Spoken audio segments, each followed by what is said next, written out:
I'd like to introduce Dr. Joe Pascal. He will be our presenter today. And Joe, I'll turn it over to you. All right. Well, make sure everybody can hear me okay. I'm glad to be here, Jacqueline. Thank you. And thank you all for coming today. I've got about 20 slides or so and a lot of information, and I'll make sure that everybody gets a copy of the slides. And Jacqueline, I'll make sure you just pass them out like you want. So what she asked me to do today is talk a little bit about bull selection using expected progeny differences, and I added EPD indexes. So expected progeny differences are obviously EPDs.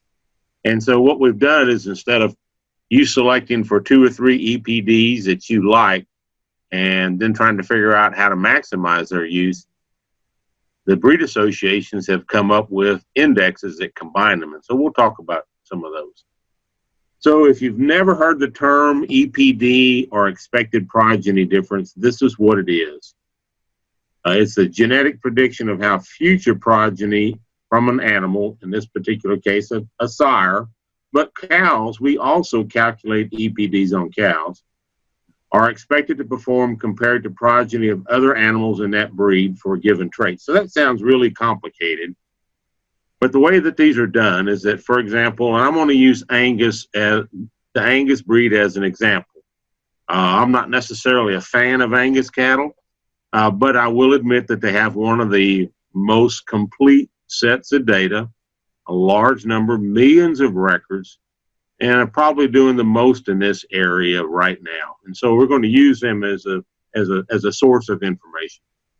So this means, for example, that if 2 Angus bulls have a number of progeny, we can take the records from those progeny as well as records from the bull, and we can calculate a genetic value for any trait that we have a record on. So it could be for calving ease or birth weight or weaning weight or yearling weight or a carcass trait. And what that EPD does is that compares the performance of those 2 animals. And so if I have an EPD for birth weights that is a +2, that means that for the Angus breed, that bull his calves can be expected to be about 2 pounds heavier than the average bull in the Angus breed. Now, I don't know what the Angus breed average is for birth weight in terms of its actual birth weight, but I just know that this bull is going to increase birth weight by about 2 pounds. And so that may not be something I want to select for. So we're going to talk about that. So it measures the genetic merit of the animals. And of course, it depends on how many records the animal has. And so we can actually calculate an EPD for a young animal that doesn't have any progeny. And the way that we do that is that we use information from his parents, his sire and his dam. And so we can use that information to calculate his EPD. It's not a very accurate EPD, all right? And that gets us to another point of how reliable or how accurate are these? And so typically the more progeny information that we have, so when a young bull starts having progeny, when we get about 10 or 12 progeny on the ground, we can get some very accurate EPDs for the traits that we measure in a progeny that actually are transmitted by the bull. EPDs can be positive or negative. So let's go back to our birth weight example. If I have a plus EPD for birth weight, that's not something I necessarily want if I'm trying to decrease it. I'm looking for a minus EPD for birth weight. And so, as I said, we can, we don't always want to select to improve something. Sometimes we want to reduce something. We might want to reduce mature size or mature height. We might want to reduce birth weight. So there's positives and negative EPDs that show whether or not you're moving in the direction that you want. So let's talk about how they're created. So most of these records come obviously from purebred cattle, and they send them to their breed registry. So for example, the Brahman Association and Santa Gertrudis and Red Angus, Charolais and Cimbra and Simmental and Hereford, Gelbvieh, they all have EPDs. They all have very similar programs to calculate EPDs. Some just have a lot more records than others, and three that do particularly. As I said, one was Angus, another is Red Angus, and another is Simmental. And so those three breed associations, followed by Hereford and Angus, they have a tremendous amount of data on their registered cattle. And so when they create EPDs on bulls and cows, typically they can be relatively accurate in that prediction. The breed association can use this pedigree information and performance data. They send it to a genetic. So most associations don't do their own EPDs. They send it to a company or a college, a university that has geneticists there. Really, they're just they're really just really good statisticians, because that's really what we're looking for. It's more than an average. This EPD is more than just an average, because we have to understand the sources of variation that cause the trait. So, for example, let's say weaning weight. We know that in weaning weight, about 30 to 40% of what you actually see is genetics inherited from the sire and dam. That means the balance of it is environmental.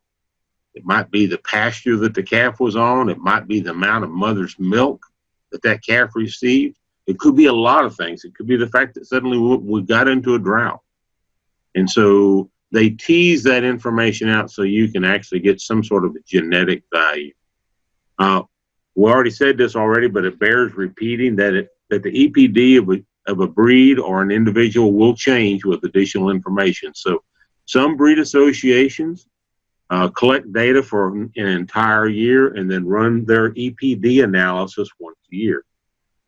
Some breeds, for example, the Angus Association runs theirs almost weekly because they get that much information.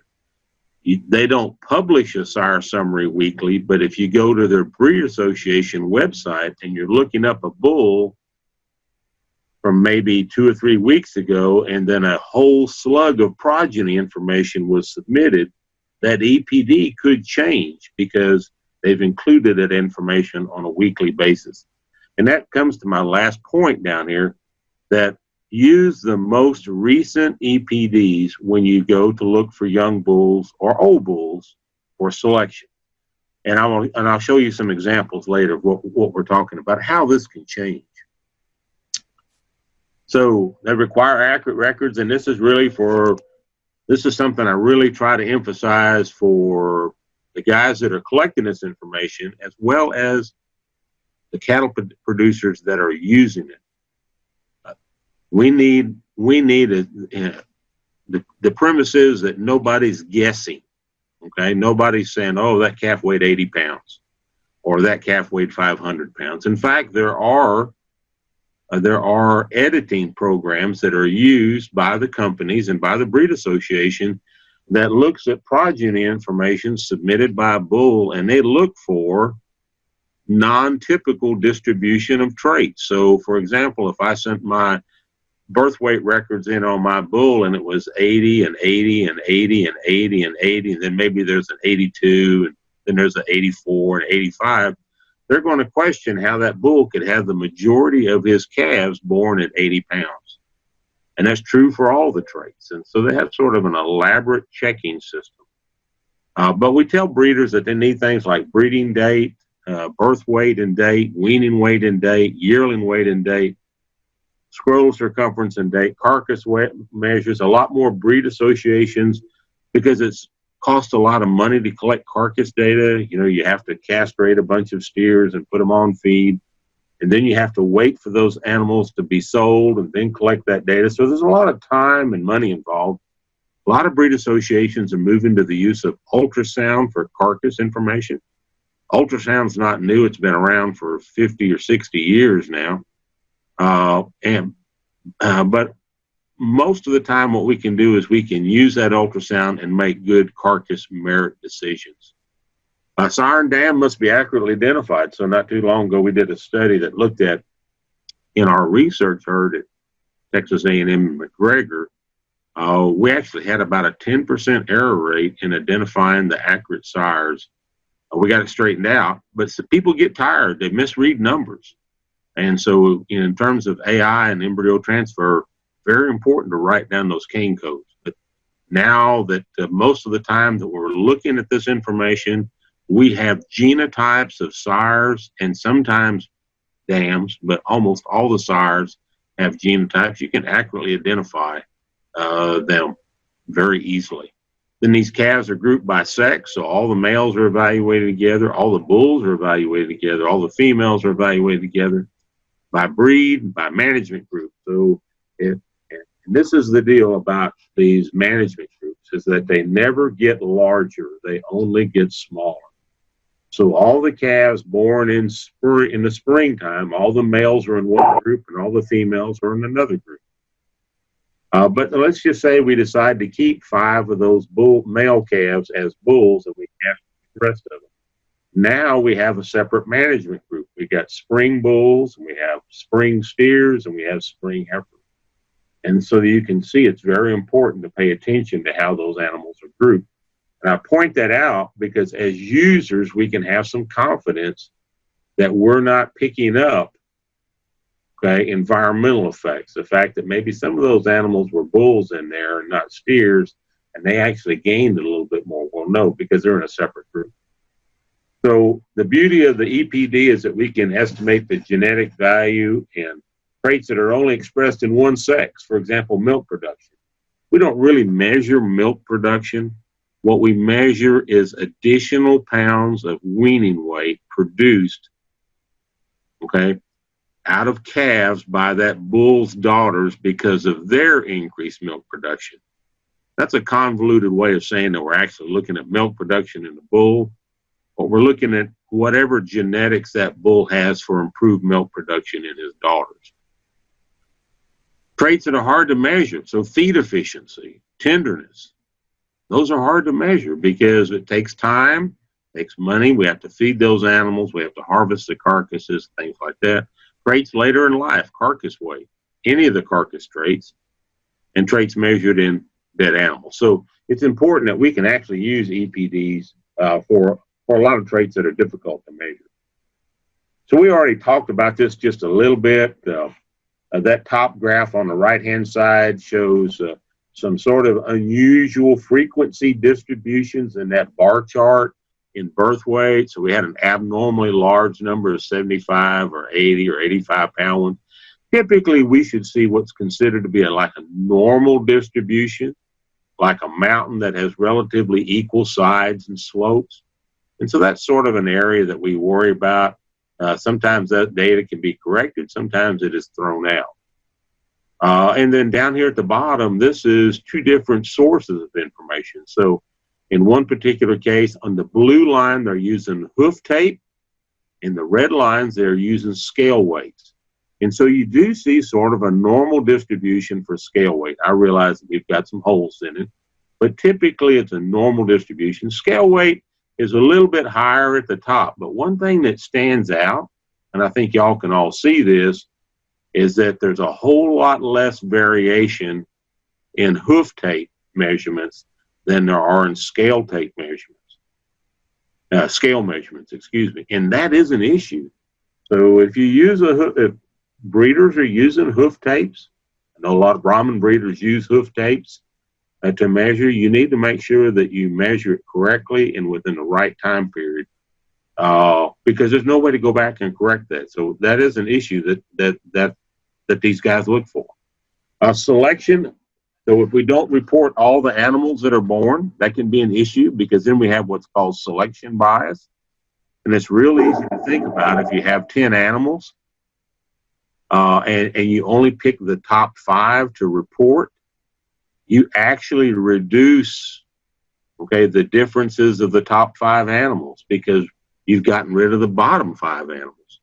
And so the ratios are different. And as a result, their breeding values and their EPDs can be different. And so just some thoughts to think about in terms of data collection. I only bring that up so that you know that these are issues that the people that are collecting and reporting these EPDs to you to use understand that there can be issues and are working to correct them. There's a whole bunch of EPD traits here. So I think there's 35. All the breed associations have most of these, not all of them. Angus Association just started pulmonary arterial pressure, where they actually measure blood pressure in cattle, I think at the carotid or aorta.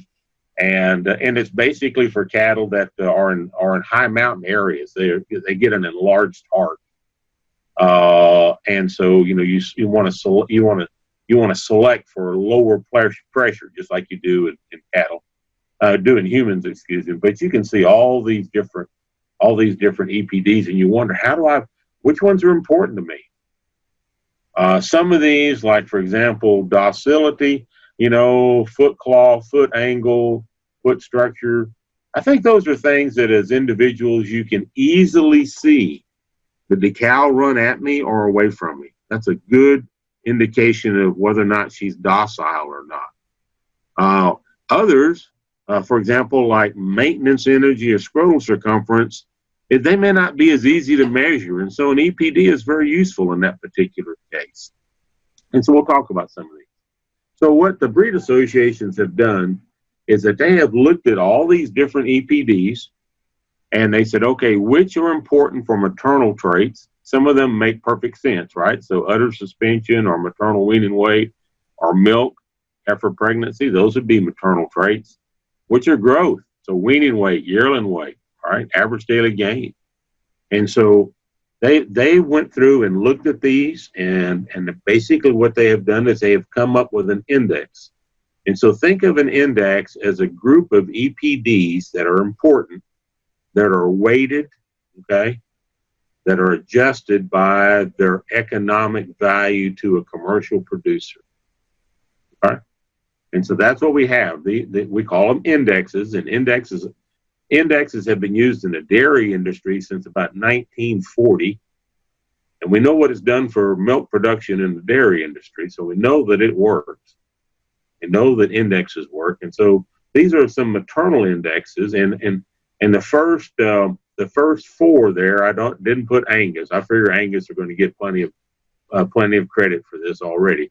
But those are all Angus. So dollar combined, dollar wean, dollar maternal, dollar energy. And the combined index includes dollar maternal or dollar M plus an index that we're going to see on the next slide of maternal indexes, that is dollar beef. So it actually uses dollar beef plus dollar maternal into a combined index. And so when I say maternal indexes, those are indexes that are going to be used by either purebred breeders or by folks that want to buy those purebred bulls in crossbreeding situations to improve maternal ability or raise replacement females. Simmental's got their all-purpose index. Hereford's got the Baldy maternal and Brahman maternal influence index. Red Angus has got herd builder, but they also, as of August, I believe, launched a new Red Angus index called Profitability and Sustainability. It's called Pro S. And like the dollar combined, it includes the herd builder index you see here, plus their beef builder index that you'll see in the next slide. Kielvi's got a dollar cow. Beefmaster has a fertility index. Brahman has a dollar queen. Beefmaster has a dollar M for maternal, and Santa Gertrudis has two indexes, balanced and cow cap. One is for commercial producers and one is for their purebred breeders. So those are maternal indexes. Here's the carcass or terminal indexes. And so like those would include maternal traits, these include growth traits and sometimes carcass traits. And so again, you can kind of see almost all the breeds have got their own particular index. And not every one of them weights the traits the same way. So they may not give the same economic value to weaning weight in Angus that they do perhaps maybe in Brangus. But they share many of the same traits in these indexes. So if you're interested in using indexes, what you need to do is go to that breed that you're interested in, the bull that you're planning on buying or bulls that you're planning on buying, and understand what these indexes mean. And the reason why is because, I'm going to back up one slide. The herd builder index, these are all typically in dollars. Okay, so they had like a dollar value. And I thought it was $1 per calf, right? Actually, it was $1 per cow exposed in both the herd builder and the beef builder index. And then what they did is when we revised these index and created Pro-S, they actually went $1 per calf. They actually went back to what everybody else is using. But it's so very important to know what that index is actually telling you, what traits are in there, how they're weighted, and what that value means. They all mean the same thing now, but at one time, that particular index meant something different. Okay, so do these things work? So Red Angus Association, when it was started in 1954, required a weaning weight to register a calf. They were actually the first breed association to do that. When the Simmental folks got here in the 1960s, they decided that there had to be performance information for the registry as well. And so they basically followed suit.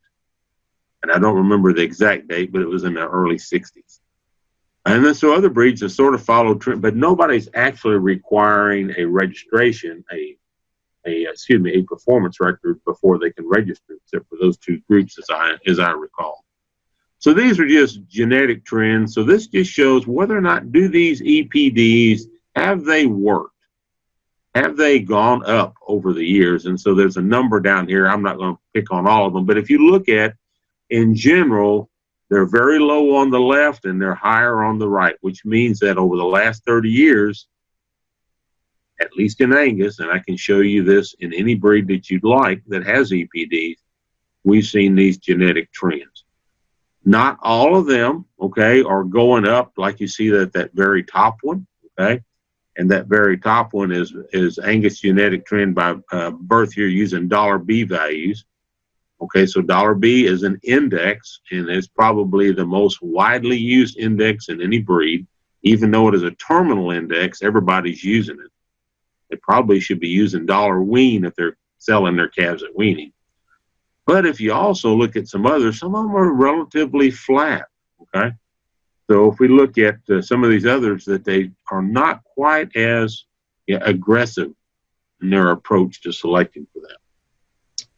So that brings us now to looking at what how EPDs are reported. And so this was actually, I was at a bull sale in 2019, in December 2019, and picked up a Sire catalog.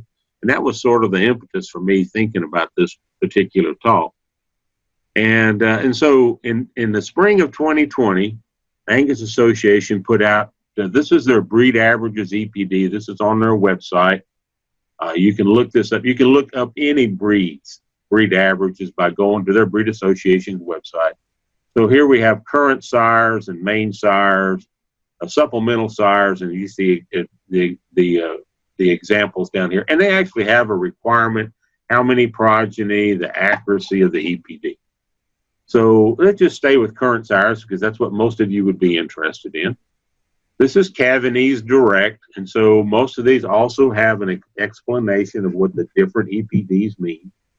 Cavanese Direct is Cavanese is a function of the bull, and so what this means, and what this +6 means, is that we can expect, on average, an average Angus bull would sire 6% more unassisted calves.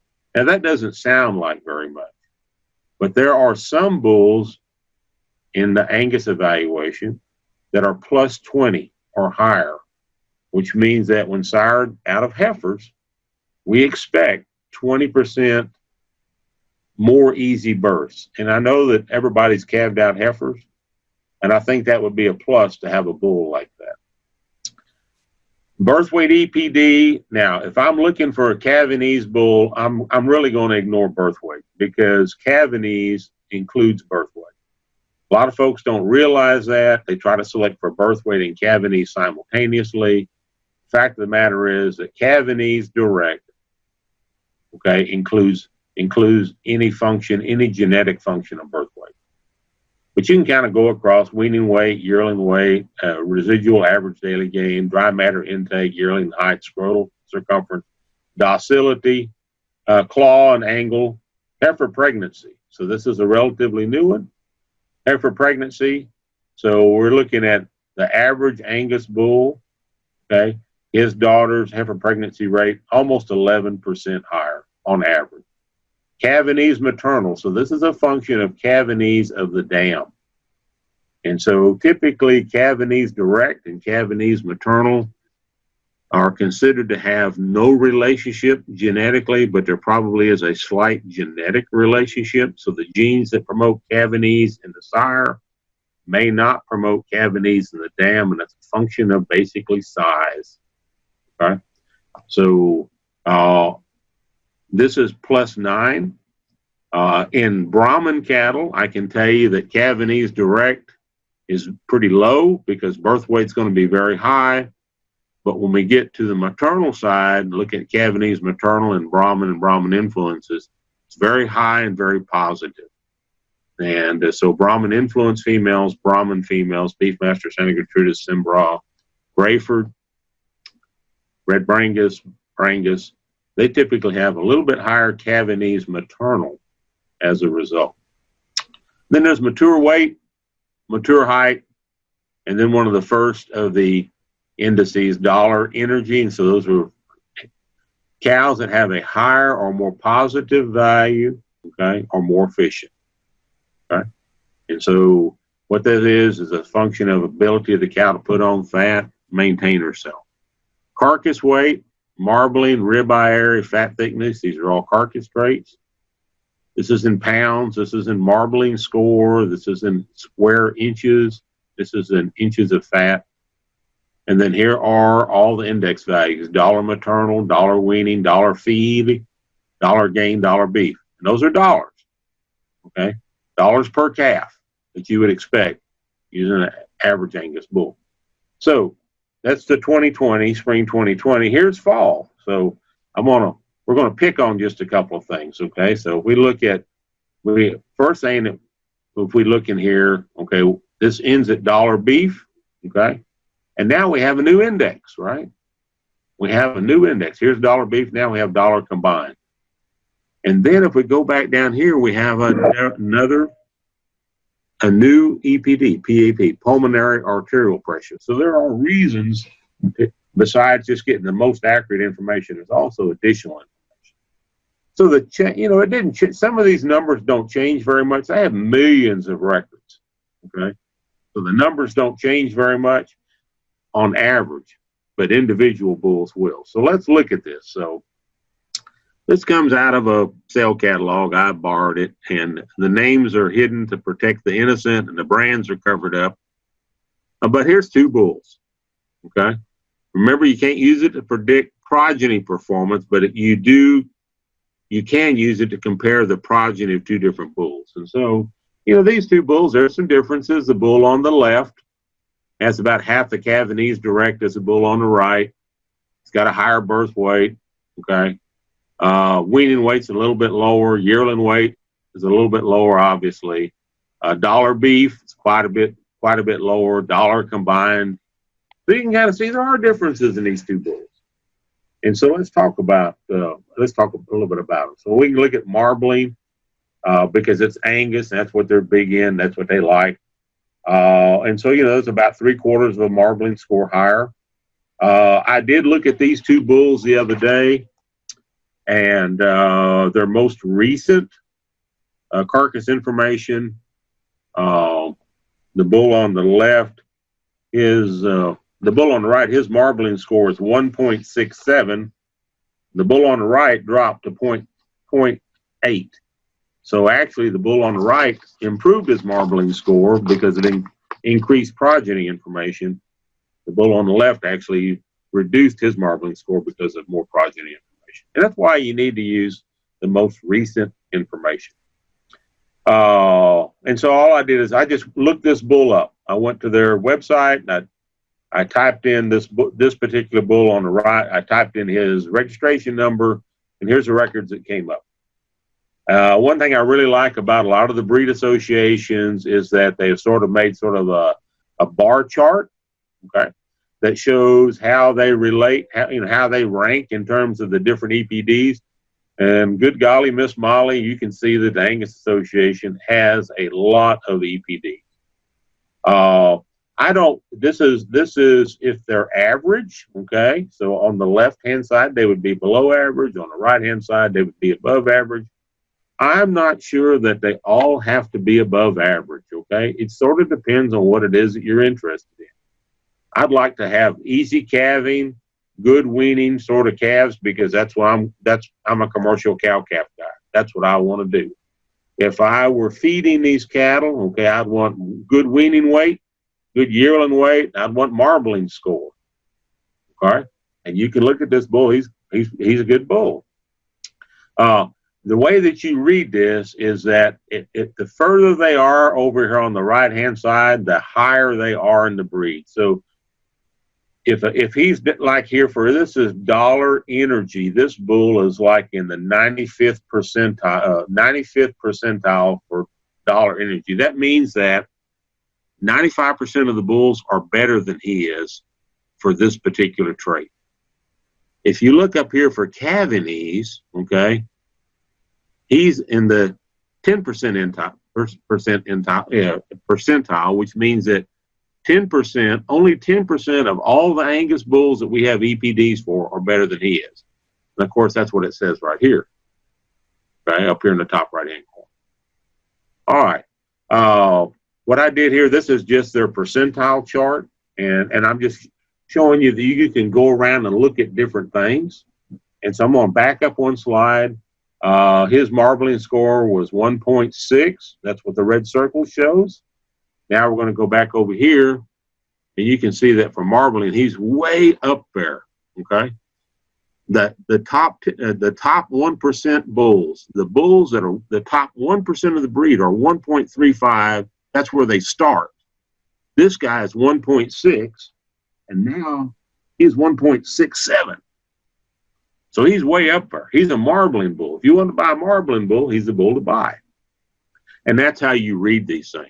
So if you start looking for bulls and you pull out this chart, and let's say he's an Angus bull, it could be a Beefmaster bull, it could be a Red Angus bull, it could be whatever it is, but go to the breed that you're interested in and see where his EPDs fit, because they may be below 50%. And if that's what you want, that's okay, but you need to know that. So, you just need to be able to compare, okay? Because bulls that are down here below 50%, okay, they're below breed average. It's a good way to price bulls too, by looking at that. So do these things change? Yes, okay. And so here is another chart, and I know I'm throwing a lot at you, but I want you to sort of understand what an EPD is and why it can be reliable, okay? And so this is, if I have I'm going to flip back 2 or 3 slides so that we're all sort of on the same page. Okay, so we're gonna pick on this bull over here on the right. His calving ease accuracy, I looked it up. Okay, his calving ease direct accuracy, plus 13. He's actually a plus 12 right now, but it's 35%. So I want to see how reliable is that. And so if I look at here, he's plus 3.5. His accuracy value is 3.5. Excuse me, for calving ease direct, and right now he's like at 13. Okay, how much can I expect it to change? Okay, well, it could change quite a bit, right? Because 35% accuracy for something like calving ease is not very good. But if I look for marbling score, and for marbling score, if you remember, it was like 1.6. His accuracy value was 0.35. Let's go out here where it says marbling score, 0.35. Okay, his marbling score could go either up or down about 0.2 of a score. It's not too bad for a bull with 35% accuracy. But let's say we have a bull down here that has 75% accuracy. He has lots of progeny. These 2 bulls, by the way, were young bulls. They were 2-year-old bulls in December of 2019. So let's say we have 70 or 75% accuracy, and you can see that suddenly there's not much change. Over here in marbling, okay, 0.08 of a score as opposed to 0.2. Over here for Cavanese Direct, up here we had 0.67.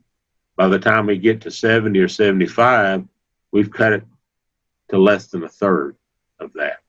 And so it's having those additional records are very important. Okay, so how much improvement? All right, we've already talked about some of this already. You can take the EPD of the sire, and if you're running Angus cows, or if it's a Hereford bull you're buying, you have Hereford cows, you can pull the EPDs off of those cows. You get sort of an idea of what the average EPDs of your calves are going to be. It's not going to be perfect because we have random genetic assortment. Mother Nature doesn't exactly always take the same half every time, but it'll give you an indication, okay? If we go back and look at our bull, the bull on the right, his marbling was 1.61. If we just bred him to a group of Angus cows and we didn't know what their EPD was, we could expect to move their average marbling score about 0.8 of a score. So what does that mean? That means if all your calves in the feed yard were high select, they would be low choice, okay? That's about a $10 difference per hundredweight carcass. Now, if you know something about your Angus cows and they're already at 1, okay, their average EPD is 1, and we're going to use him, so now we have 2.6, all right, we actually can move it up considerably more. There aren't published EPDs on commercial cows, but if you have another breed and you say, for example, you've got an Hereford cows, you want to use an Angus bull and you want to know how to convert that or how to compare that to maybe a Hereford bull you're interested in, we can use what are called a crossbreed EPDs. And so this happens to be off the Angus Association website, but a lot of associations have the crossbreed EPDs, and we have them on our website. But this is just a good chart to have. This actually comes from the U.S. Meat Animal Research Center at Clay Center, Nebraska. So it's a USDA research facility that has tested all the breeds that you see over here on the left-hand side since the 1960s. And they have come up with a way to evaluate these cattle, not including heterosis, but evaluating the cattle on the basis of their genetics, their additive genetics or breeding value, and they have adjustment values. And so they use Angus. They called Angus base. It just makes it easy. They could have called Hereford or any other breed base, but they just started with Angus because that's what they have the most records on. And then everybody else is deviated from those. And so this works for individual EPD traits, and they have more than these listed, but these are the ones that I thought we'd look at. And so if I'm looking at 2 bulls, one's an Angus bull and one is a Hereford bull, and I'm interested in marbling score, there's no adjustment. So that 1.6 marbling score of the bull on the right, I don't adjust it. But it would take a Hereford bull that was at least 0.32 points higher than that Angus bull to be comparable. So that means I'd have to have a Hereford bull with a marbling score of 1.9 or better to be as good as that Angus bull for marbling. Now, that's only one trait. And obviously, you might be looking at many traits or other traits. If you're interested in marbling score, you might be interested in carcass weight too, or you might be interested in birth weight. And so you want to look at several of those. And so I won't pick on anybody in particular, but let's just say, so at Brahmins, if you were comparing 2 bulls, an Angus bull and a Hereford, Angus bull and a Brahmin bull, you can see that Brahmins have a large effect on birth weight. And so if you had an Angus bull that had an EPD birth weight EPD of 0, you'd have to find a Brahmin bull that had at least a negative 9.7 birth weight EPD. And the reason why I point that out is because we really don't recommend, and even Brahman breeders don't recommend breeding Brahman bulls to first calf heifers that are not Bos Indicus or Brahman influenced. Mature cows, but not those. But Brahman people get a lot of grief over that. But I want to point out they actually do have marbling scores, Beefmaster, Brahman, Brangus, but for some reason or another they were not reported, and so they didn't get the adjustment. So they actually do have carcass information, just like Santa Gertrudis is right here. Okay. So let's go back to our two bulls. And so my main point is we're getting close to wrapping this up, is that we talked about individual traits and things that you might be interested in, and you still might just want to select based on individual EPDs.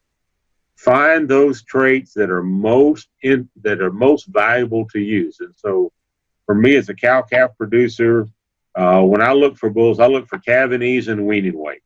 I'm not going to keep back replacement heifers. I'm going to sell most of my calves at weaning, although in the last 2 or 3 years I've been feeding more of my calves. I still want to have that option of having good calving ease, high calving ease, and then I want a good weaning weight. I want plenty of weight going into the feed yard. And so, look for those traits that are economically important to you. And of course, they're not all listed here. I'm 65 years old, be 66 next week. So docility might become important to me, Jacqueline, pretty quick. But that's one of those traits that I don't really need an EPD for, because I can tell whether or not a cow is going to run at me or away from me. And if I can't tell that, I'll learn it pretty darn quick. So these other traits, these other indexes, and all the breeds have them. So dollar maternal, dollar weaning weight, dollar feeding, dollar gain, dollar beef, dollar combined. Those might be the ones that I'm interested in. They offer me an opportunity in every breed to select a bull that's balanced for the traits that I'm interested in. And so you see that these two bulls here, there's about a $50 difference in dollar beef between these two bulls. Actually, it's a little bit higher now. If I'm not sure that I want to feed these cattle, and then I'm going to use this dollar combined. And it's not, at one time they actually took the average of dollar maternal and dollar beef and called it dollar combined, but actually dollar beef is weighed just a little bit more heavily. So this is like this plus about 1.2 of this. Add those two numbers together, that gave you this. And what dollar combined does, it gives you a little bit more flexibility. So in case you decide to keep back some of those replacement heifers, but still nonetheless, you look at both of those, because of the dollar beef is so heavily weighted in this particular example, you still got, well over $70 difference between these two bulls per calf, using one versus the other. I'm going to stop right there, Jacqueline. I know it's only about 45 minutes in, but I wanted to see if we have any questions and be able to answer any about this or anything else that might come up. At this time, there are no questions in the chat box, but if anybody does have any questions, please feel free to unmute your mic and go ahead and ask.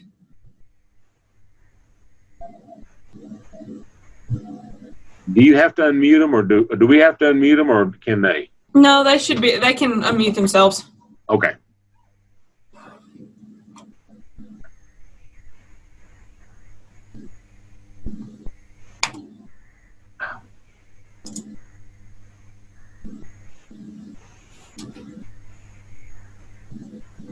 No questions, Dr. Pascal. So, all right. Is there anything else to add to your presentation?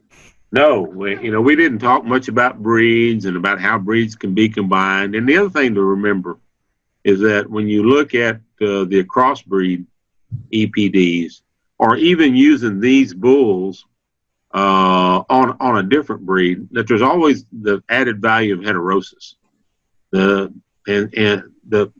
or hybrid vigor, and that's really important and needs to be considered. But remember that it's not transmittable. So these EPDs, these genetic values, they really are transmittable.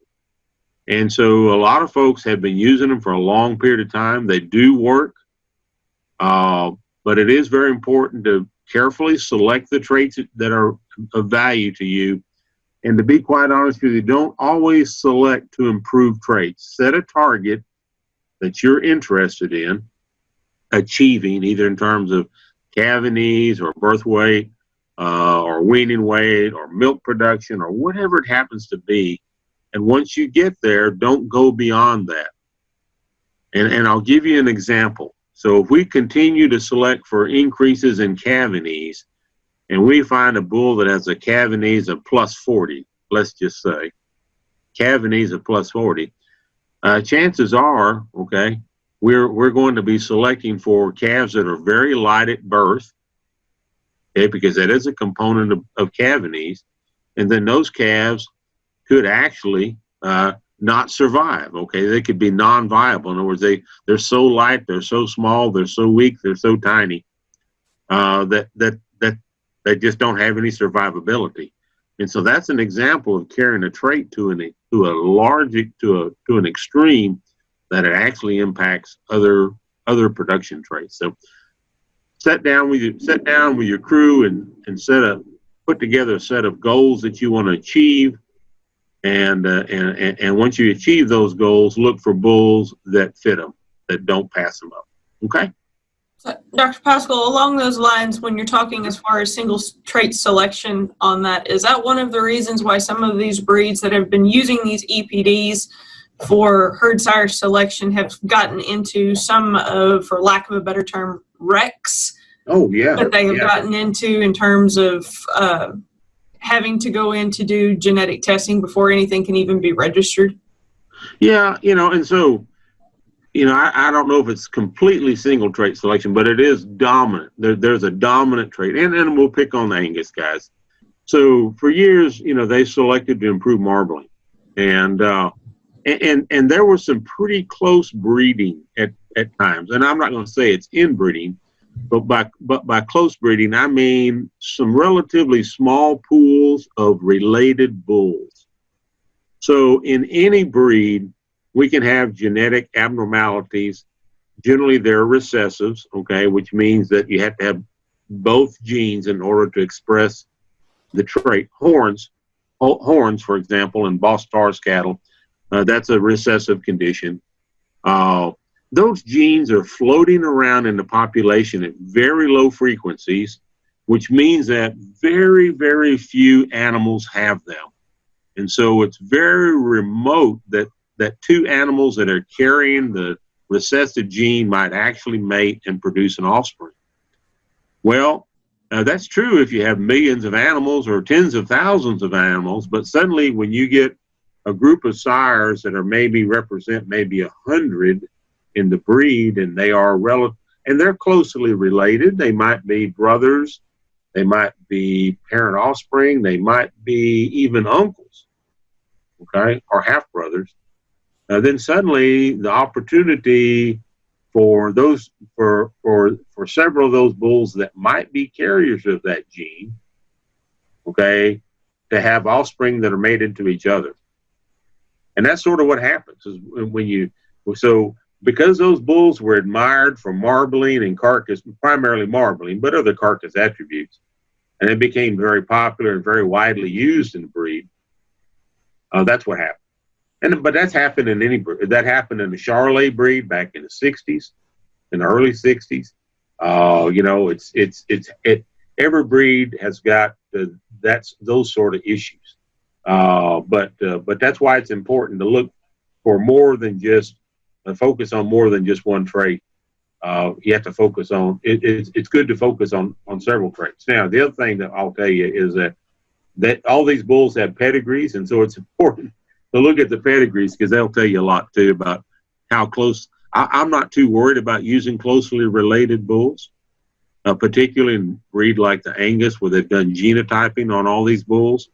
They also know whether or not they're carriers for a number of these recessive conditions, and they'll tell you that. They've learned their lesson. Other breeds have learned their lesson as well. And so it's a lot less of an issue than it was, say, 10 or 15 years ago. Awesome. Thank you. So, You bet. are there any other questions at this time? Awesome. Well, I have in the chat box posted a link for this survey for the presentation today. If you would take a few minutes to click on that and give us your feedback on the program, we would appreciate it. Also, we have Miss Caitlin Lavender, who has joined us today, and I've asked her to kind of give a little bit of some feedback. She participated in the summer Ranch Brigade camp, and we kind of like to give her a little bit of feedback of how this kind of tied into some of the things that she learned during that camp.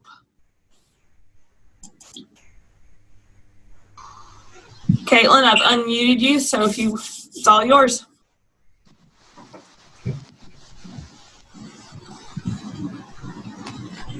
Okay, thank you.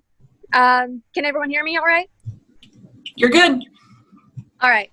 So my name is Caitlin Lavender, and I am an 8th Battalion Ranch Brigade cadet. Ranch Brigade is a camp that happens every July. This was the 8th year. And basically we give kids, I believe it's 13 to 18, their ranching knowledge. It's a 4.5-day, basically ranching boot camp, where you learn everything from what this grass is to raising a cow from a calf to the slaughter. And it was a really, really incredible experience. And it basically taught us how we could choose better animals for our herds. And this really ties into this presentation on choosing the right bull to get the right traits that you need. And I really recommend everyone to at least apply for Ranch Brigade. It's a very selective process. Only, I believe it's 20, or I think we had 23 cadets this year. But the applications open November 1st. You just fill out a short form, answer a couple essay questions, and then they will choose the best cadets to become Ranch Brigade cadets in the following summer. And then the top 4 cadets from each brigade, or from each battalion, get to come back for the chance for scholarships. And it's a very competitive process, but hey, who doesn't thrive on competition? I really highly recommend everyone to apply for Ranch Brigade. If you're in this presentation, then you're already interested in cattle. You may have some knowledge, or you may have no knowledge. And that is just fine, because they start from the very beginning and teach you everything you need to know about ranching in the short period that we have. So if anyone has any questions, please contact me or Jacqueline. She has my contact information, and I'd be happy to give you more information about these amazing camps. And Ranch Brigade is not the only one run. The Texas Brigades organization runs, I want to say, 6 or 7 different camps. And there's the Buckskin Brigade with deer. There's the Bobwhite Brigade with quail. There's Bass Brigade, Coastal Brigade down in, or is it Corpus Christi? I think so. And there's just all these amazing camps. So if ranching isn't your thing, then there are other camps to do. And all these camps offer scholarships. They offer incredible learning experiences. And I highly recommend everyone to apply for a brigade. So are there any questions?